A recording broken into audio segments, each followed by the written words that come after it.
Les dossiers, CPK Qu'est-ce que 450... tu comptes voler cette fois? Ah bah dis donc. Oh, bah chère Clara, ça fait bien longtemps, c'est quand la dernière fois qu'on s'est vu? Ah oui, c'est vrai, t'avais essayé de me coller une balle entre les deux yeux. Sinon, ça va depuis le temps? Je veux dire, les côtes, ça fait pas trop mal depuis la dernière fois que je t'ai poté les culs? Haha, très drôle. Tu n'as pas répondu à ma question. Oh, juste les dossiers de SCP-457, tu sais, pour les révéler au monde, comme à mes habitudes. Ah tiens, le voilà. Donc voilà, c'était pour voler ça.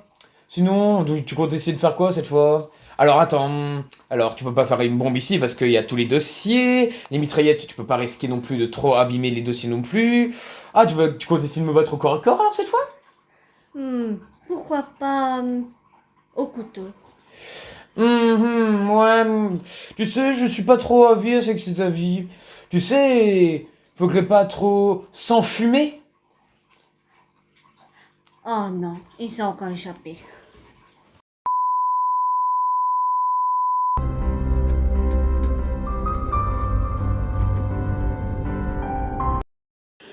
Bonjour à tous, je suis comme d'habitude Guillaume, votre cher ami qui va révéler les secrets de la SCP Vaudation.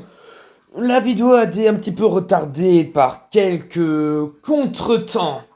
Voilà, comme on peut le dire. Disons que des connaissances à moi m'ont un peu dérangé sur ce coup.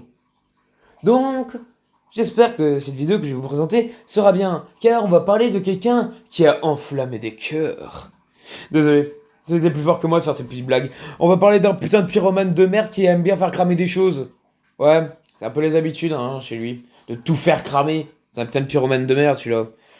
Disons qu'il est littéralement fait de feu, donc le flamme c'est un peu son sujet. Donc, c'est peu importe. Moi, je vais vous présenter ce SCP car j'ai les dossiers et quelques trucs qui pourraient peut-être nous intéresser. Disons que j'ai récupéré la boîte entière en fait. Ouais, faudrait peut-être que je pense à quoi prendre et quoi pas prendre quand même. Hein. Ça se peut qu'en plus de la boîte, il y a que un simple livre et c'est tout. Putain. Parfois c'est vraiment inutile hein, ces trucs. Hein. Bon, pas importe, c'est parti. Objet numéro SCP-457. Classe Euclide. Procédure de confinement spéciale. SCP-457 doit être confiné dans une chambre de 5 x 5 mètres, avec au moins 22 cm de matériel inafflammable.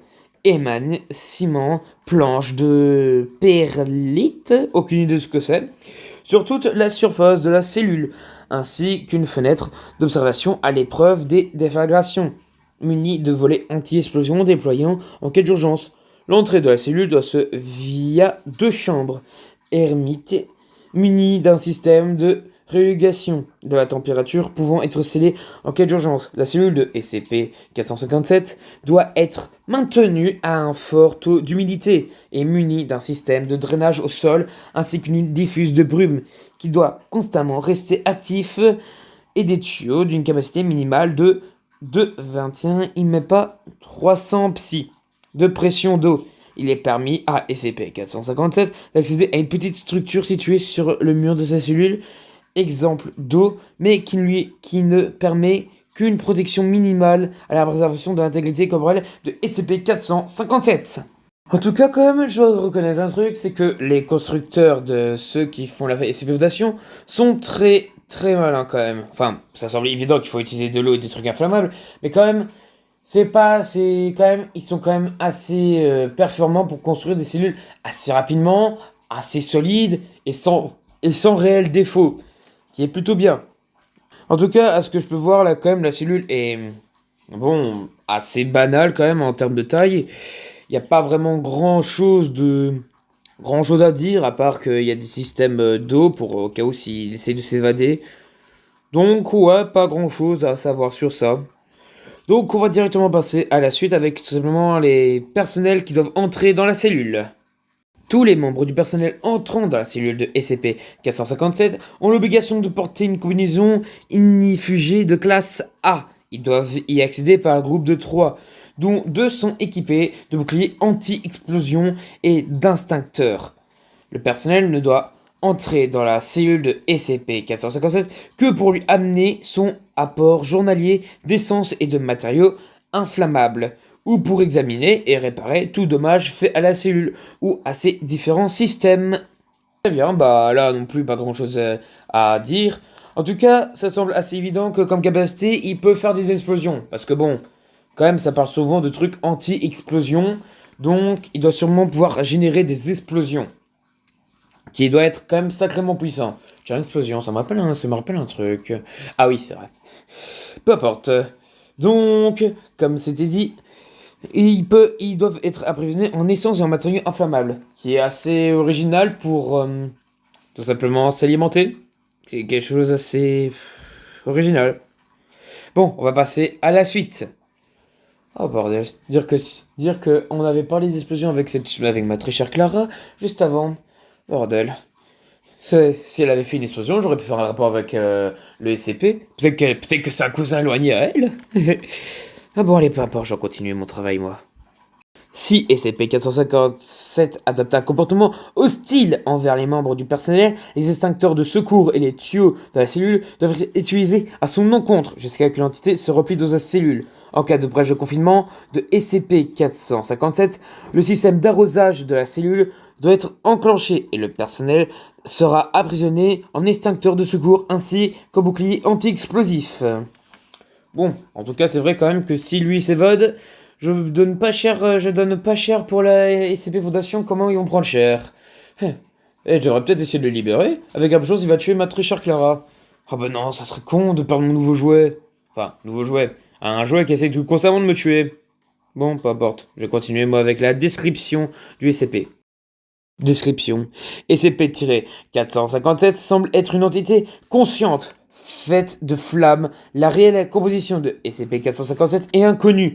Elle a cependant prouvé être invisible et indétectable par n'importe quel moyen connu de SCP-457 prend forme via les flammes qu'il produit, adoptant la plupart du temps une silhouette humanoïde, si il lui est donné suffisamment de combustible pour cela. La forme de SCP-457, la plus rudimentaire observée à ce jour, est un simple flamme, d'où la taille est comparable à celle d'une allumette sous cette forme. SCP-457 ne possède que les plus simples de ses propriétés et ne montre aucun comportement anormal, contrairement aux autres formes plus imposantes qui peuvent possiblement émettre une gerbe de flamme pour brûler la main d'un sujet humain, ainsi la capacité de se projeter vers d'autres matériaux inflammables ou vers d'autres flammes qu'il absorbe pour atteindre sa forme définitive.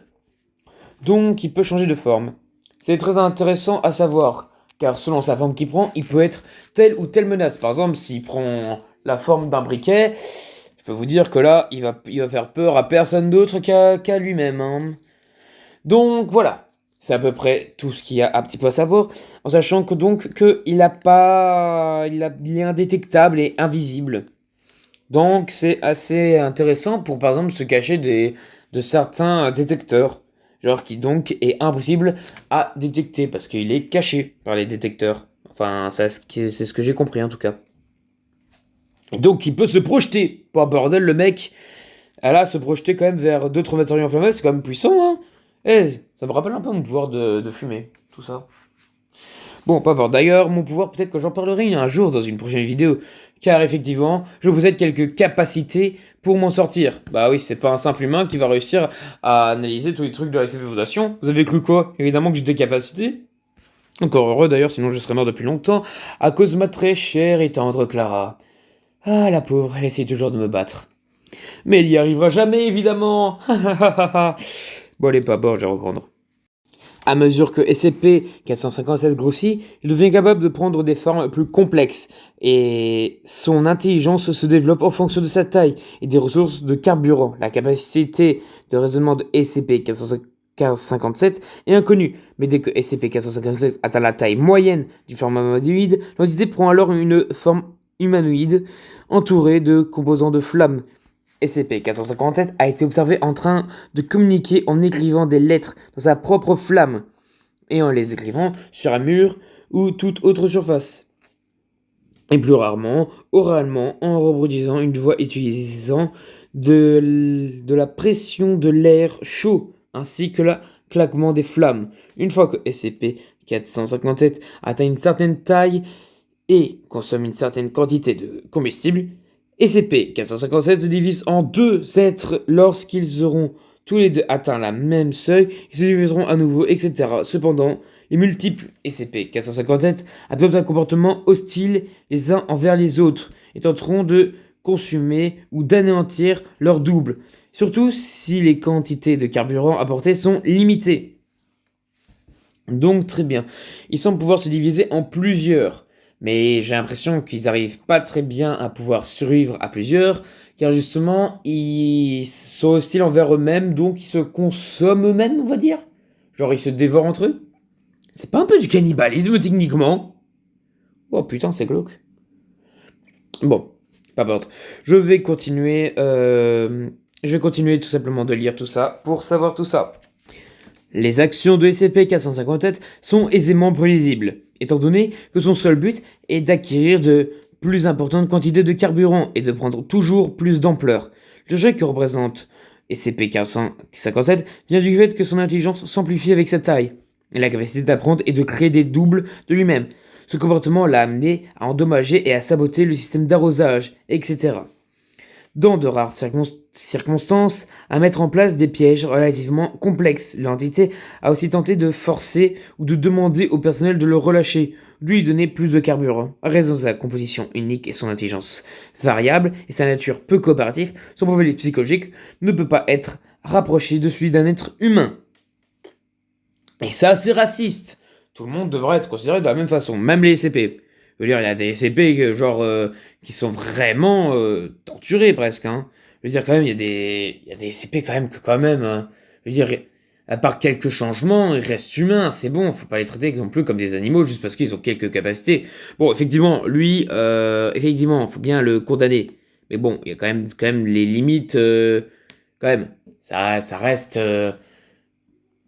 Ouais, quoique, non, lui qui reste dans sa cellule en fait. Hein. Genre de ce que j'ai dit, non, qui reste dans sa cellule, c'est bon.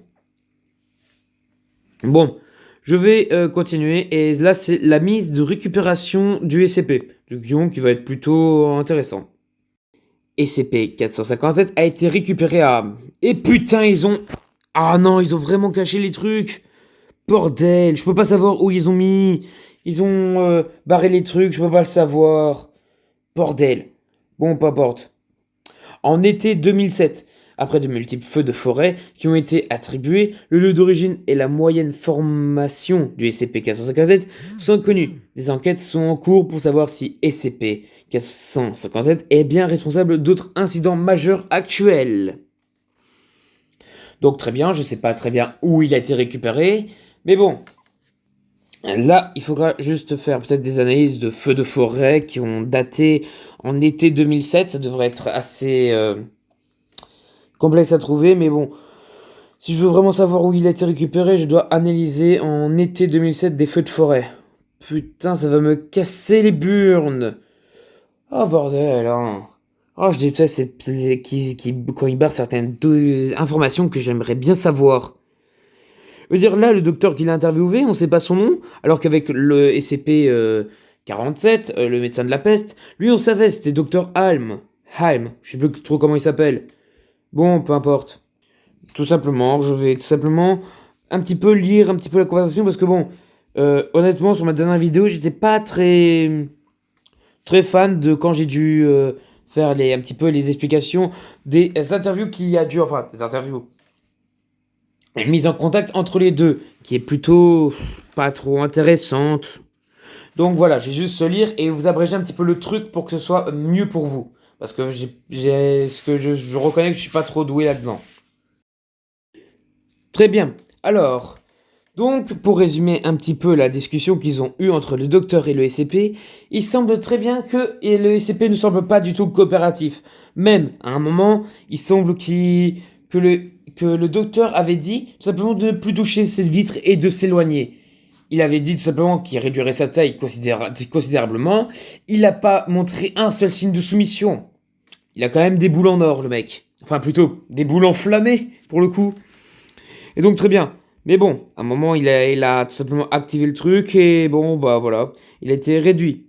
Et donc, en raison de la quantité excessive des ressources utilisées pour le confinement, de SCP-457 identifie une source renouvelable de carburant et une priorité absolue. Les propositions suivantes ont été formulées. Et donc là, c'est des solutions que enfin, ils ont dit que là, c'était des solutions plutôt bien.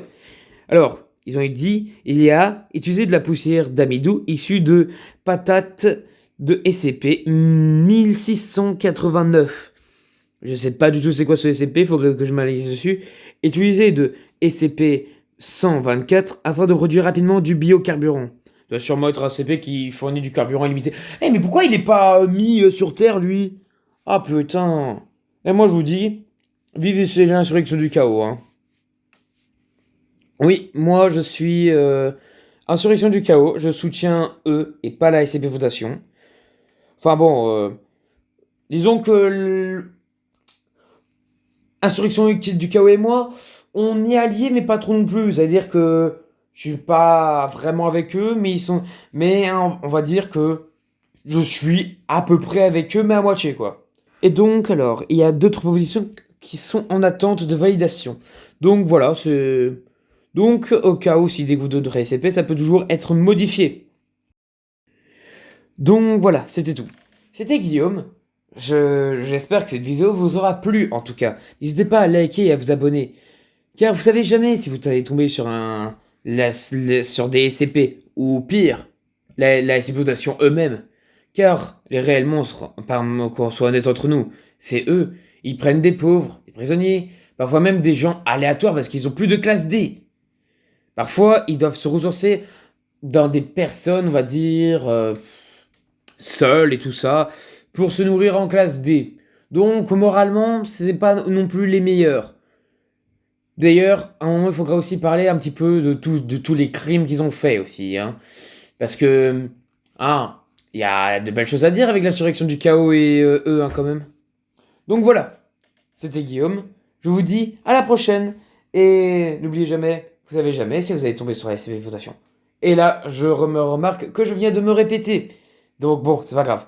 Likez, abonnez-vous et bon, ciao, allez, pau. Je vous dis à plus pour la prochaine SCP que j'analyserai. Si je me fais pas fumer avant. Enfin, fumer. Pas que je vais devenir fumé, mais... Ah, vous m'avez compris qu'en gros, je vais clamser, quoi. Bon, allez, à plus.